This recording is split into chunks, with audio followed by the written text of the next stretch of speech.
They told you anxiety means something is wrong with you, that it's weakness, that you just need to calm down or think positive and everything will be fine. But if that were true, why does the overthinking still come at night? Why does your chest still tighten when there's no danger? Why does your mind keep spinning even when the world is quiet? The truth is, anxiety doesn't mean you're broken. It means you're alive. It means your mind is trying to protect you, but in doing so, it's keeping you from peace. Real peace doesn't come from controlling everything. It comes from letting go. And that's where Buddhist wisdom comes in. For over 2,500 years, the teachings of the Buddha have shown people how to face fear without running, how to breathe through panic without hiding, how to live gently, even when the mind is loud. This isn't about escaping anxiety. It's about understanding it so deeply that it begins to dissolve. Tonight, as you listen, something will shift. Your shoulders will soften. Your breath will deepen. The storm in your chest will begin to pass. You'll feel a quiet presence within you, the kind that doesn't argue with the mind, but embraces it with stillness. This isn't just a sleep aid. This is your path to freedom. Are you ready to feel safe again? Let's begin. You've been searching for a way out of the storm, but maybe the real path isn't out at all. Maybe it's in. Beneath the surface, deeper than the thoughts, deeper than the tension. Not a trick, not a distraction, but a return. There's a space so quiet, so still, that anxiety can't follow you there. Tonight, that's where we're going. Not to escape, but to remember something the noise made you forget. Your peace was never gone. It was just waiting underneath the noise. Let's begin with the breath. Not the breath you use to get through the day, not the shallow breath that comes and goes without attention, but the breath beneath the breath, the current that's been flowing through you all along, silent, patient, and untouched by panic. Most people never find it because they're trying too hard to breathe their way out of anxiety. But Buddhist wisdom doesn't teach you to fight the tide. It teaches you to float. And that starts with awareness, not of the breath's movement, but of the awareness itself that notices it. That's what the Buddha pointed to with anapanasati, the practice of mindfulness of breathing, but not in the way it's often rushed through in modern apps or simplified meditation guides. This goes deeper. Start with the body. When anxiety is high, the breath becomes small. It shrinks into the chest. It races. It climbs. And yet, even then, there is a quieter breath below it, deeper in the belly, slower, softer, like the roots of a tree beneath a shaking wind. The breath in the chest is your reaction.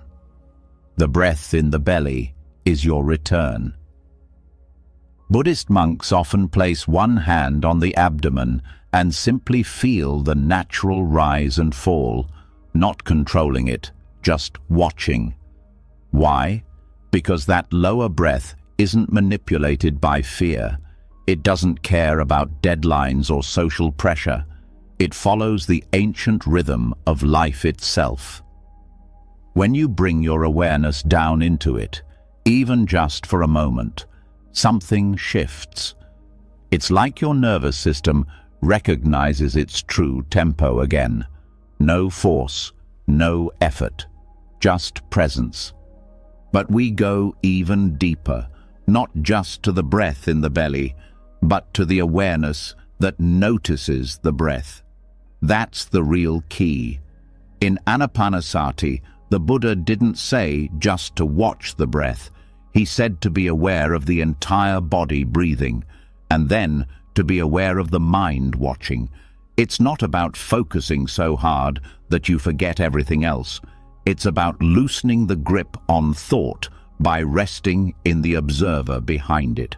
That's the breath beneath the breath, not just the air, but the space around it. That space doesn't judge, it doesn't resist, it just sees. And what it sees, it softens.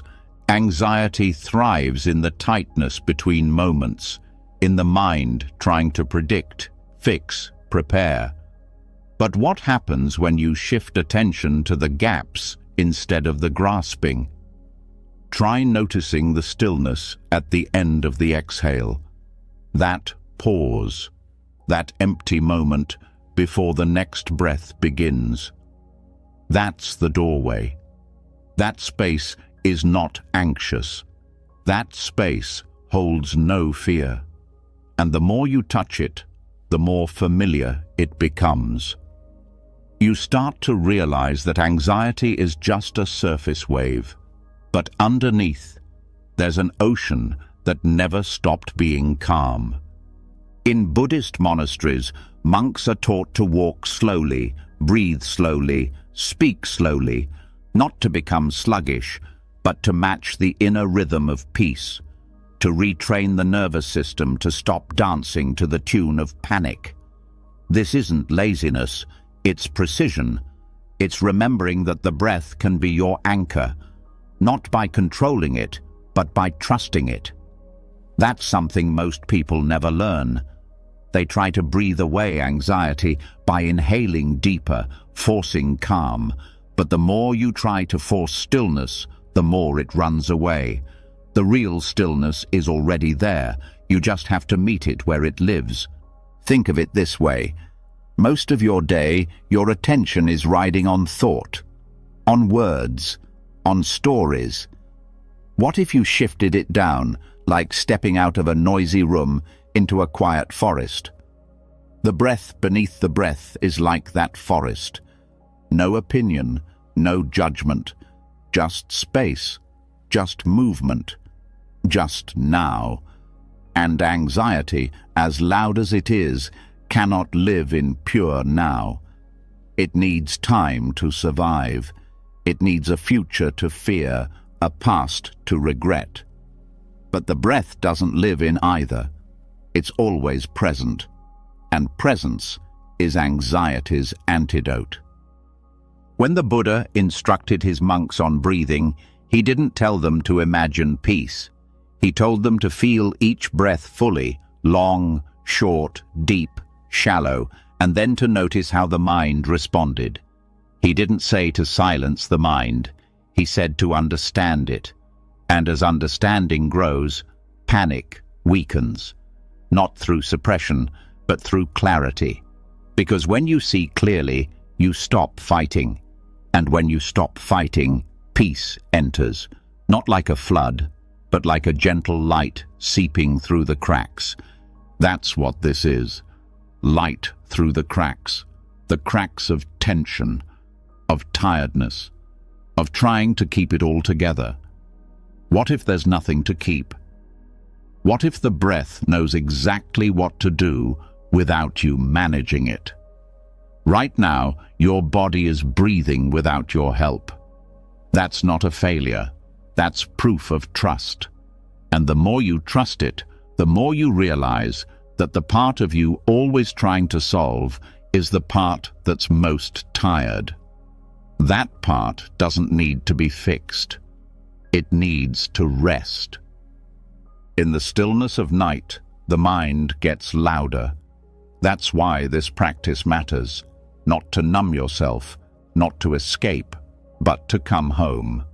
Anxiety will say, "What if?" Peace replies, "This breath." Anxiety wants explanation. Peace offers experience. And every time you choose to feel the breath without chasing the thought, you step closer to freedom.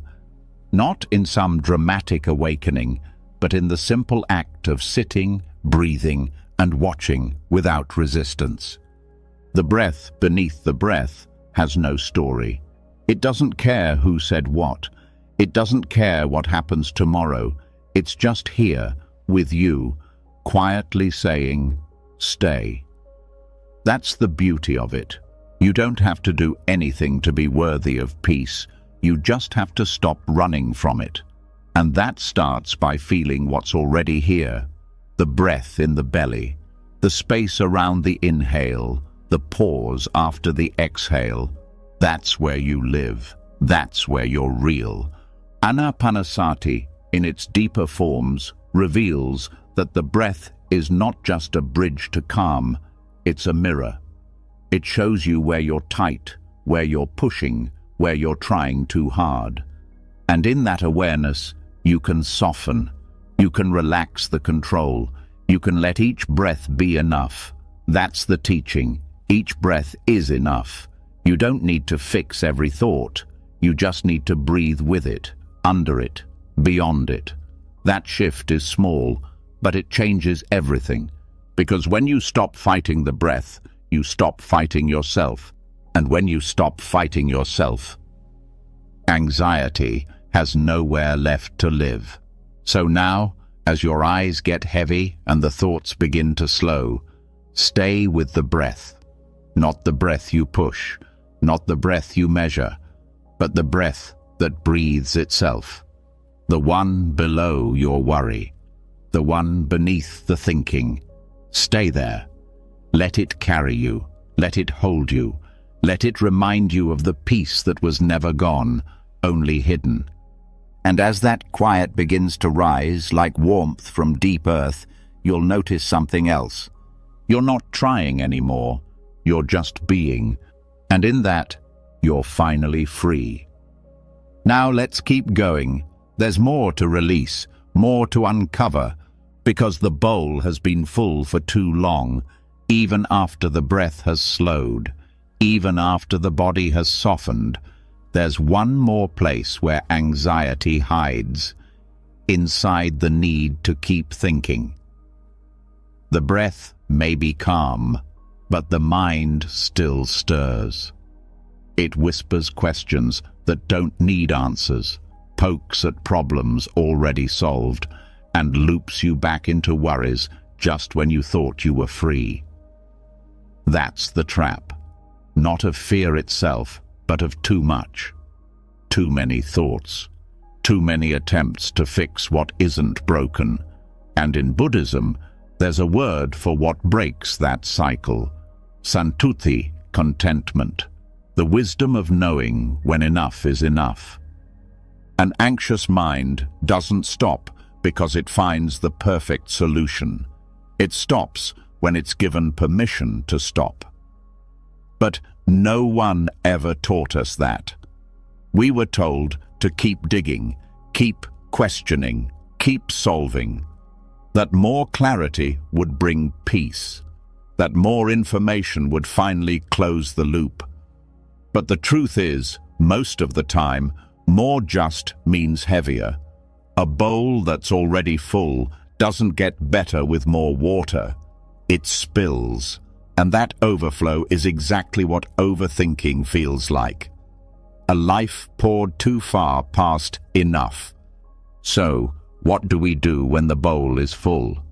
The answer isn't to smash the bowl or criticize it for not being bigger. It's to stop pouring. And that takes practice. In Buddhist teachings, contentment isn't laziness, it's intelligence. It's the deep recognition that peace doesn't come from squeezing every drop of certainty out of a situation. It comes from learning to rest while things are still unresolved. The world will always give you more to think about, but you don't have to take every thought it hands you. There's a story often told in Theravada tradition about a monk who kept a small, cracked bowl. Every morning, he would fill it with water, but never to the top, just enough to cleanse his face and hands. When a novice asked why he didn't fill it all the way, the monk replied, "When the bowl is full, even one drop makes it overflow. But if I leave space, I leave room for stillness." That's santuti, not the absence of need, but the presence of wisdom. Anxiety tries to convince us that just one more thought will solve everything, that if we analyze just a bit longer, we'll feel safe. But thought isn't bad, it's just not the answer to every question. The Buddha taught that craving comes in many forms, not just for possessions or pleasure, but for certainty, for resolution, for closure. And mental craving is one of the most exhausting kinds. It wears down the nervous system like a river grinding against stone. But there's a different way, not to shut the thoughts down, but to stop feeding them. Next time you notice yourself spiraling, ask, what would happen if I didn't finish this thought? Not stopped it, just didn't finish it. Let it hang, let it fade. That's the essence of just enough. The mind doesn't need a conclusion, it needs rest. And rest doesn't come from thinking harder. It comes from releasing the belief that you need to keep going. Buddhist psychology refers to this as the end of grasping. The moment when you no longer cling to every mental thread. And in that unclenching, clarity rises, not from tension, but from space. Have you ever noticed that your best ideas come not when you're trying, but when you're walking, showering, resting? That's not a fluke. That's the mind, unburdened. Thought without pressure. It flows when it's allowed to breathe. But we've been trained to chase closure like it's oxygen. To think that peace means solving everything. The irony? The more you chase it, the faster it runs. Contentment turns the chase into a pause. And in that pause, the heart opens. It stops demanding perfect answers and starts accepting peaceful moments. Even if the to-do list isn't done, even if the conversation didn't go right, even if the future still feels uncertain. Santuti is not passive. It's a choice, a boundary, a quiet refusal to overload your own mind. Just like a skilled cook knows when to stop seasoning, a wise person knows when to stop thinking. That moment when the mind whispers, "Keep going," and you answer, "No, this is enough." That's when power begins. The power of presence. The power of internal peace that isn't based on external conditions. There's a silent courage in stopping. Most people won't understand it. They'll say, you're avoiding, that you're giving up. But the truth is, stopping when the bowl is full is harder than pouring more.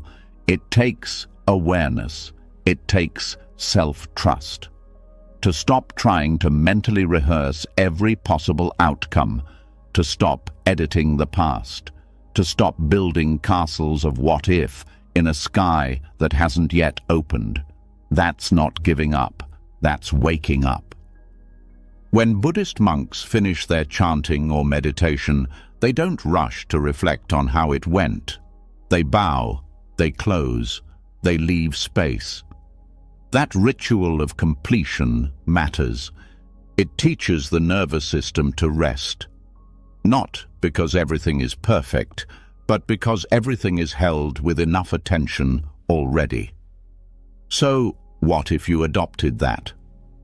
Not as a dramatic gesture, but as a daily practice. To let a conversation be enough. To let a meal be enough. To let a moment of silence after an anxious thought be enough. You don't need to do everything. You don't need to fix every emotional ripple. Sometimes, all that's needed is to sit by the edge of your own mind and stop throwing in stones. Let the water settle. Let the bowl stay as it is, not empty. not overflowing, just full enough to hold peace. When the Buddha spoke of the middle way, this was part of it, the path between indulgence and deprivation, between obsession and avoidance. Overthinking is indulgence in thought. Shutting down is deprivation. But awareness that says, this much is enough, lives in the middle. It allows space without collapsing into chaos. It welcomes thought without drowning in it. Try this. The next time you feel overwhelmed, instead of asking, how do I fix this? Ask, how much of this do I really need to carry right now? Most of the time, the answer is less than we think. The rest is weight we picked up out of habit. The anxious brain is like a collector, always picking up pieces of fear just in case. But when you stop collecting, when you begin releasing, you realize something vital. Peace was never about control. It was always about knowing when to stop. There's a line in the Dhammapada that says, contentment is the greatest wealth. Think about that.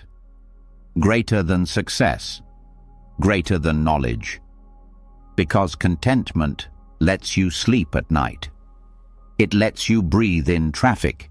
It lets you sit with someone in silence and feel no need to perform. That's the kind of wealth anxiety can't buy. And it starts by noticing when your inner bowl is full and honoring that fullness. The modern world says more is better. More productivity, more answers, more stimulation. But Buddhism whispers something different. That less can be deeper.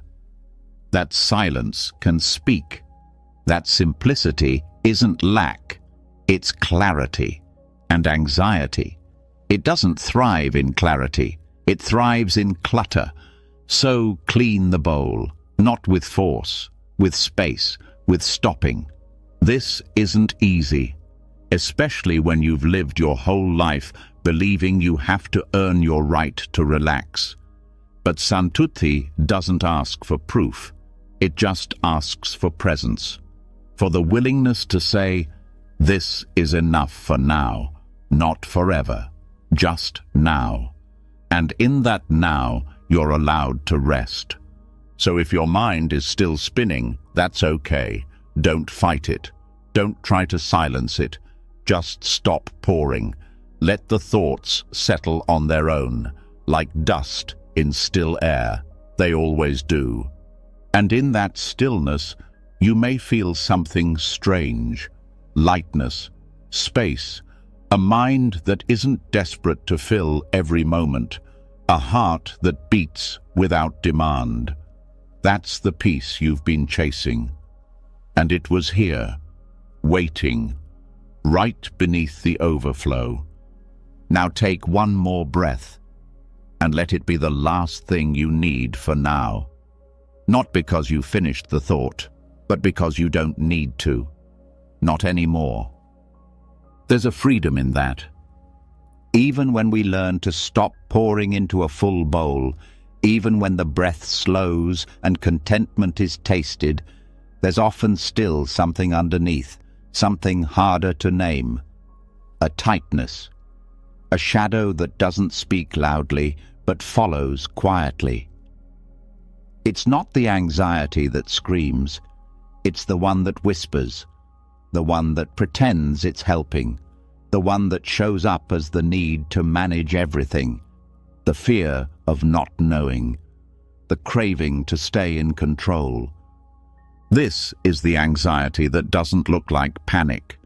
It looks like planning. It looks like perfectionism. It looks like trying to predict the future so thoroughly that nothing can go wrong. But behind all of it is fear. And that fear is terrified of being seen, because if it's seen, it might have to let go, and letting go feels like falling. In Buddhism, there's a word for this kind of grasping: tanha, craving. Most people think craving is just about desire, wanting things, chasing pleasure. But one of the most overlooked kinds of craving is the craving for control, the craving for certainty, the craving for safety in a world that refuses to promise it. And that craving is a root cause of anxiety. Not because craving makes us weak, but because it makes us cling to the illusion that we can outthink the unknown. The mind learns early that controlling leads to reward. Plan well, succeed, predict correctly, avoid pain.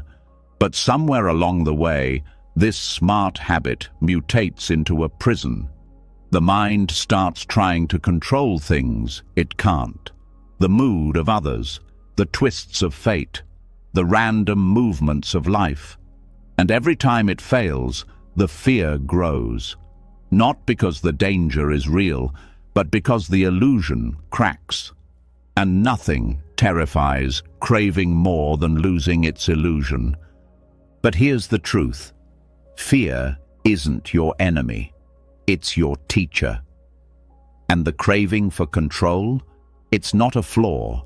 It's a misunderstanding, a misreading of what peace requires.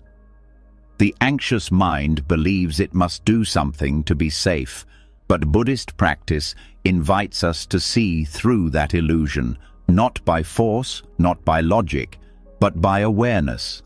Because once you see the craving clearly, without judgment, it starts to loosen. Not all at once, but gradually, like sunlight warming ice. Mindful awareness doesn't mean analyzing your fear. It means feeling it directly without collapsing into it. Sitting beside it like a calm friend, not a frantic fixer. When tanha arises, the practice isn't to make it go away. It's to recognize it. Ah, this is craving. This is the mind trying to reach for control again. You label it gently. You breathe with it. You don't fight it. You just see it. And in that seeing, it begins to lose power. This is one of the great paradoxes of Buddhist insight. The more clearly you see a mind state, the less control it has over you. Not because you've defeated it, but because you've stopped identifying with it. Anxiety says, "Fix this now, or something terrible will happen." Awareness says, "This is anxiety speaking. Let it pass." You don't deny it. You just stop feeding it. But this takes practice, because fear is clever. It disguises itself as logic. It wraps itself in productivity. It hides behind the mask of responsibility. You may find yourself rehearsing conversations in your head, micromanaging every detail, analyzing the past like it's a puzzle that holds a secret code. And you tell yourself, "I'm just being careful." But careful becomes compulsive, and the line between preparation and panic gets blurry. So what's the turning point? It's when you realize that control is not the path to peace. Presence is. And you begin to shift your attention, not to the content of the thoughts, but to their source. The craving, the tension in the body, the tight breath, the inner pushing. You soften there. You feel the grip. And without needing to let go, you notice that it begins to release on its own. Not because you forced it, but because you stopped running. The Buddha taught that clinging leads to suffering. But he didn't mean just clinging to pleasure. He meant clinging to anything as a requirement for happiness, including control. And once you start seeing that your anxiety is often a craving for control, you realize you've been carrying a burden that was never yours, the burden of keeping life inside a box. But life was never meant to fit. There's a practice some monks do when anxiety arises. They don't chant or distract. They pause, and they mentally say, "Not mine, not me, not who I am." This is not denial. This is a way of loosening identity. The fear is present, but it doesn't define them. The craving to control is there, but it doesn't own them. This is the beginning of freedom. Let's say you feel anxious about the future. A big decision, a relationship, a health scare. The craving for control kicks in. The mind wants answers, certainty, but none are available. So what do? You bring awareness back to this moment, to the breath, to the feet on the floor, to the sounds around you. You let the craving arise, and instead of trying to satisfy it, you watch it. You say silently, "I see you," and that's all. No fixing, no suppression, just space. Over time, this space becomes your refuge, because in that space, craving has nothing to hold on to. It dissolves, and underneath it, there's something more honest, a quiet trust, not in outcomes, but in your ability to stay with yourself, no matter what comes. Because that's what anxiety truly fears, being left alone in uncertainty.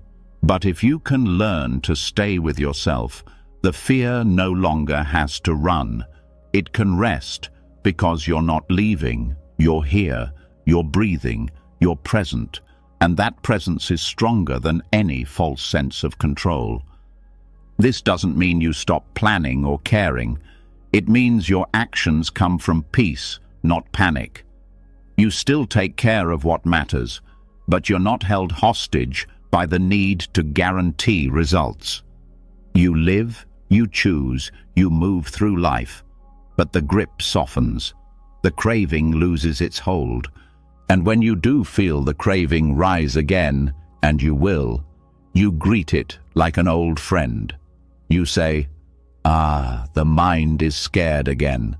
That's okay." You don't resist, you don't obey, you just witness. And in that witnessing, you become bigger than the fear. Because fear that is seen stops hiding, and fear that stops hiding stops growing. And so the craving that once tried to protect you by controlling everything finally learns. You don't need control to feel safe. You need presence. You need compassion. You need the courage to stay with what is without trying to rewrite it. And the next time the fear starts to rise, you'll remember you've already walked through it. You didn't fix it. You didn't outthink it. You just stayed. And that was enough. The fear that tried to protect you by controlling everything wasn't the enemy. It was the surface of something deeper, something more tightly held. Beneath the craving to manage life, beneath the anxious push to fix every detail, there's something more central, the one who's doing all the holding. The inner voice whispering, "It's all on me." That weight doesn't just come from the situation. It comes from the idea of you, the self, who must carry it, solve it, be responsible for it. And in Buddhism, there's a word that gently unravels this illusion. Anatta, non-self. Not no identity, not nothingness, but a soft, radical truth. That the self you think you are, the one trying to hold it all together, isn't as solid as it seems. And that idea, that illusion, is often what anxiety is clinging to most. The belief that there's a central, separate you who must stay strong, who must figure it all out, who must never fall apart. But what if that self wasn't fixed? What if it wasn't yours to protect?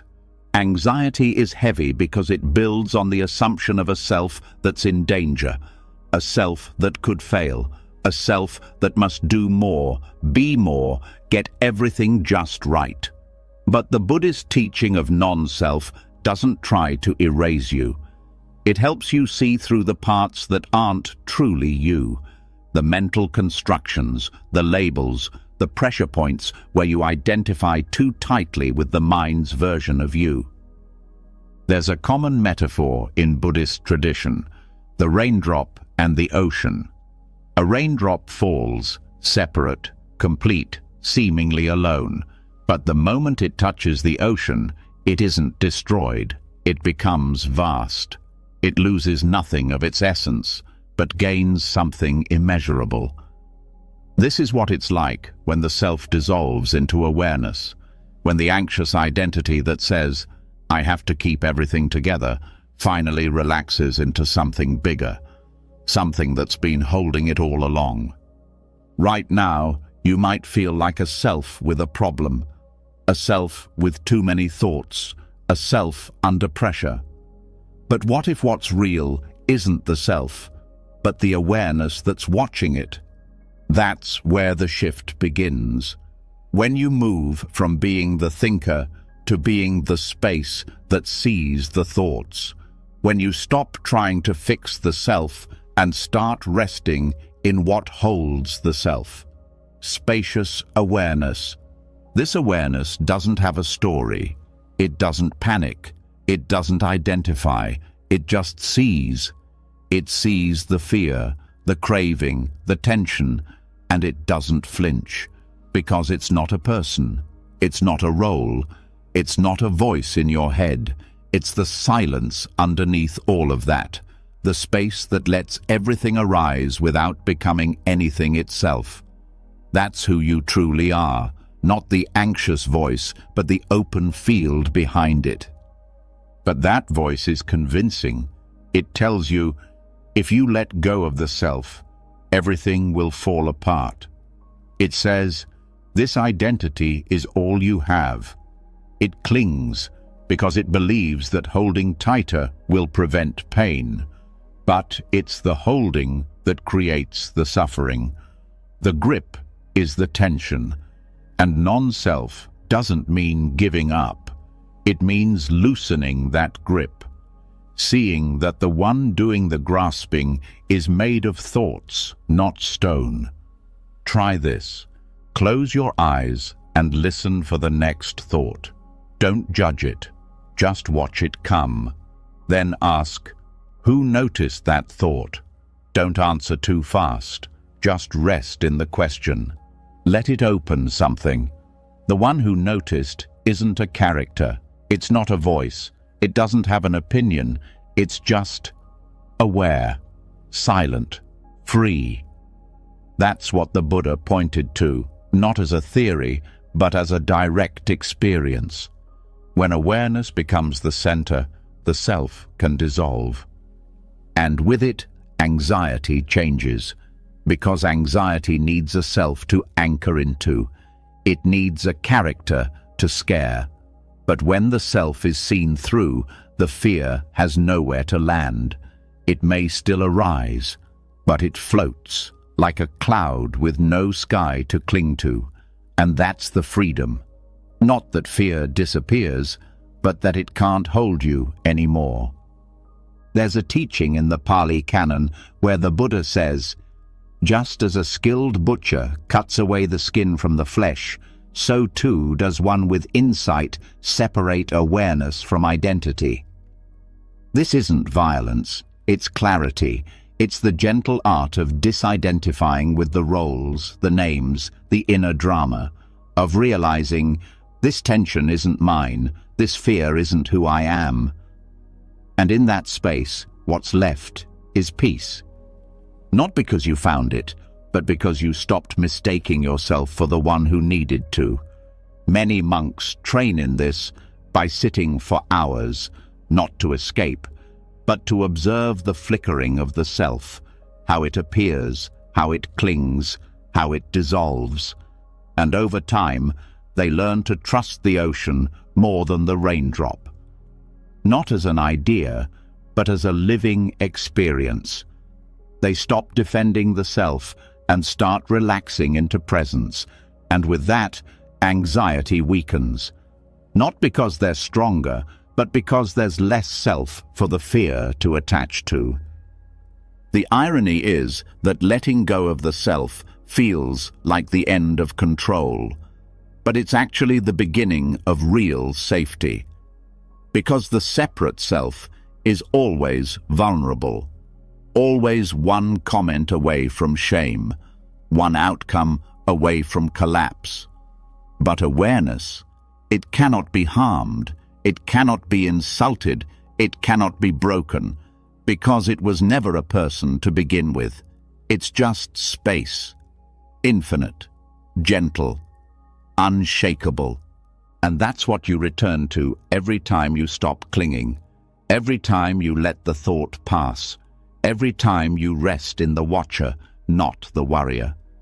You become the ocean again, and the raindrop was never lost. It just didn't know how vast it already was. So what does this mean in everyday life? It means when anxiety flares, you don't ask, "What's wrong with me?" You ask, "Who is this me that fear is speaking to?" You notice the thought, but you don't become it. You hear the panic, but you don't follow it. You feel the contraction, but you return to the space that surrounds it. That space is your truth. The self is just the mask, a beautiful one, a fragile one, but not the source of your being. And every time you remember that, you take one more step out of the prison of identification, one more step into the quiet freedom of being. Because the most healing realization isn't that anxiety is wrong, it's that you're not the one it's clinging to. So let the anxious self soften, let the story unwind, let the you that's always bracing begin to float. You don't need to hold it all together. You were never meant to, because nothing real can fall apart, and nothing false needs to be held. Breathe here, and feel the self dissolve, not into emptiness, but into something more loving, more open, more vast than fear could ever reach. You're not the noise, you're the space it echoes in. And now that the self is no longer the center, let's explore what else can soften. Because when the eyes relax, the mind follows.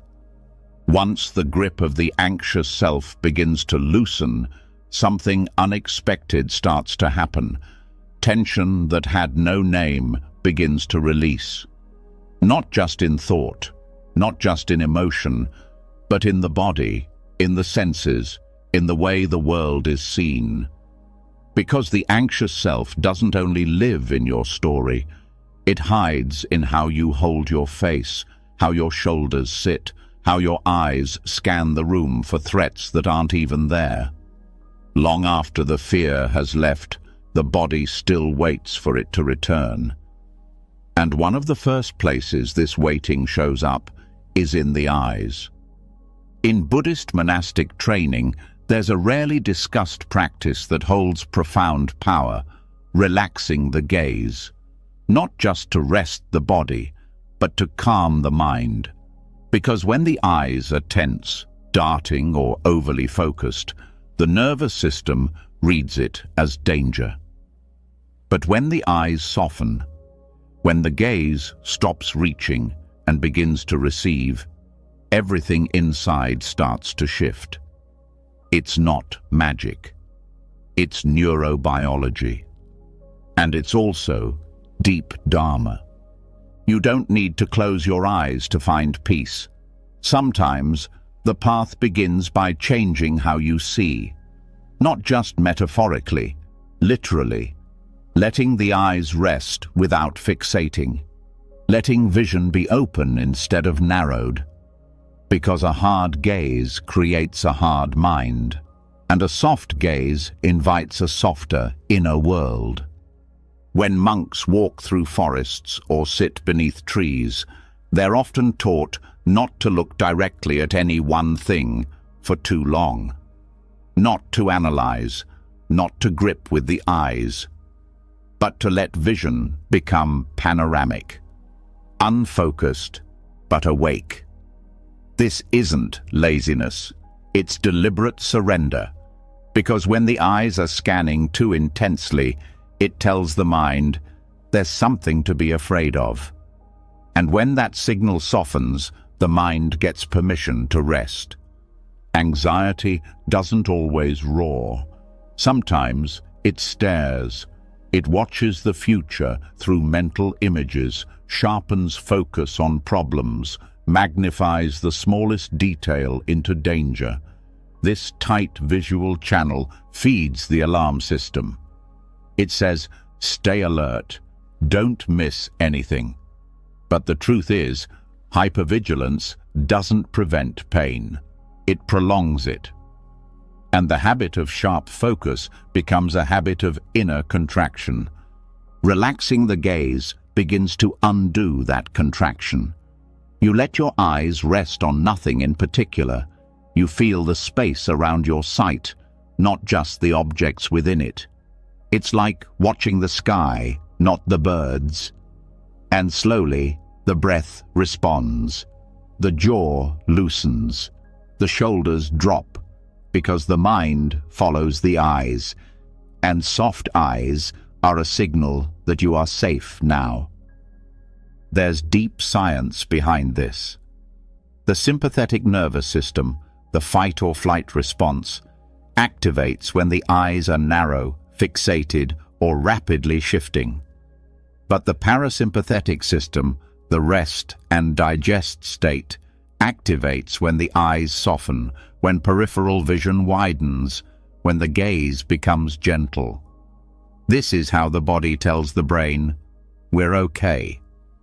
And in Buddhism, that's not just a tool, it's a doorway.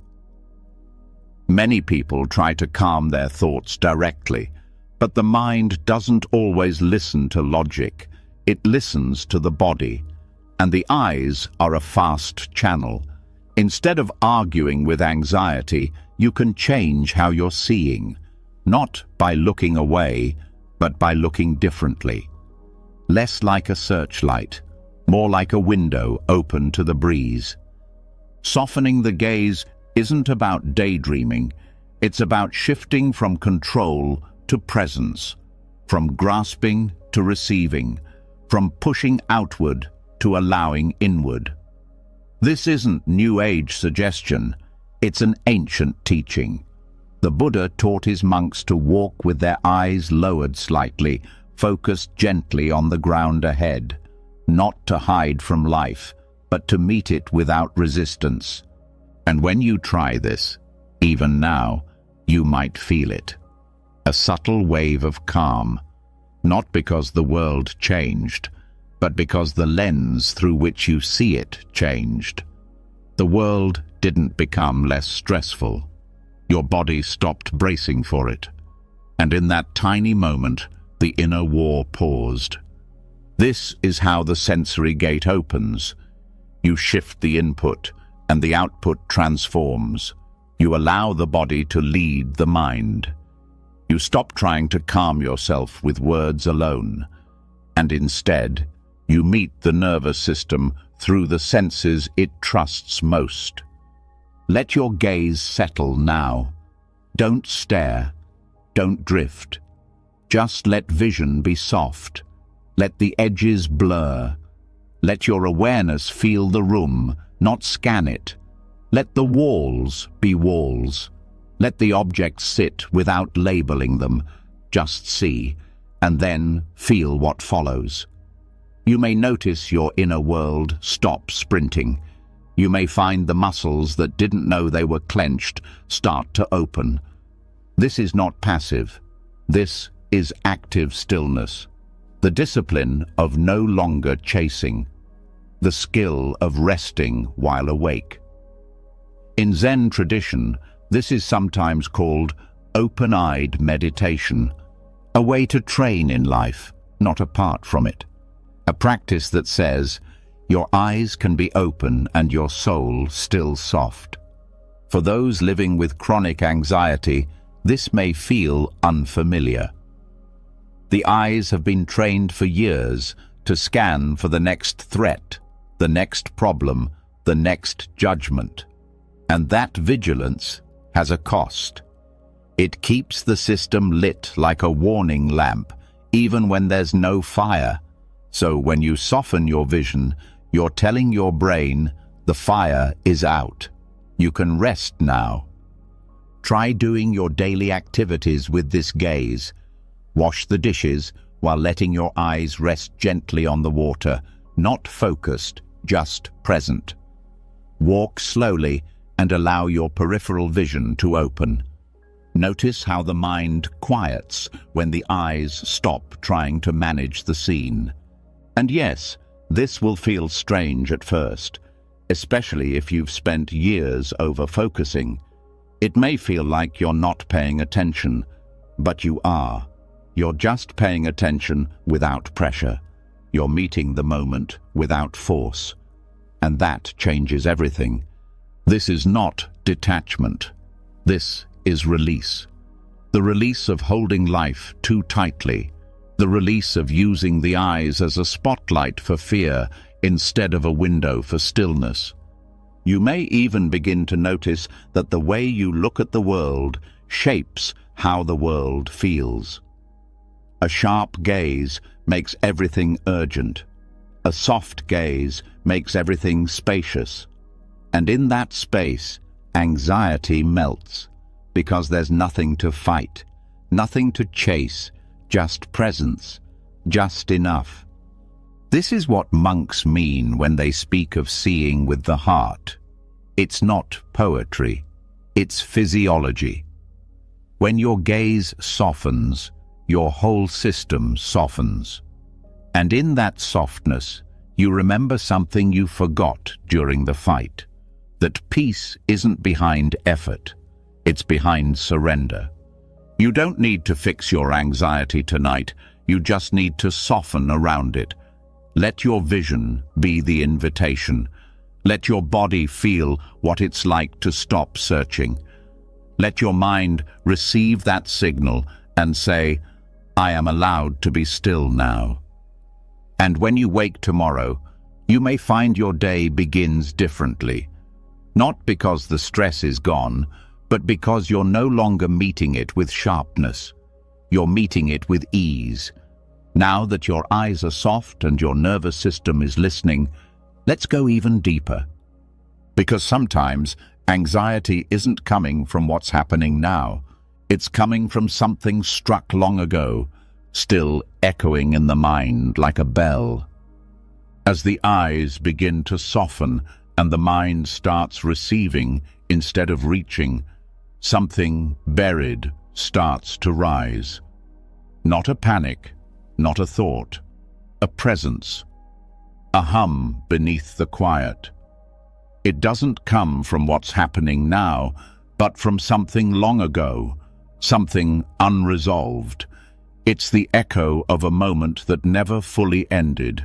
The body may have moved on, life may have continued, but the nervous system never got the message, and so the bell still rings, not loudly, but constantly. This is one of the hidden roots of anxiety. It's not just about future fear, it's about past pain that never found peace. The moment someone said something that cut too deep, the day safety disappeared. The time you had to keep going when all you wanted to do was stop and cry.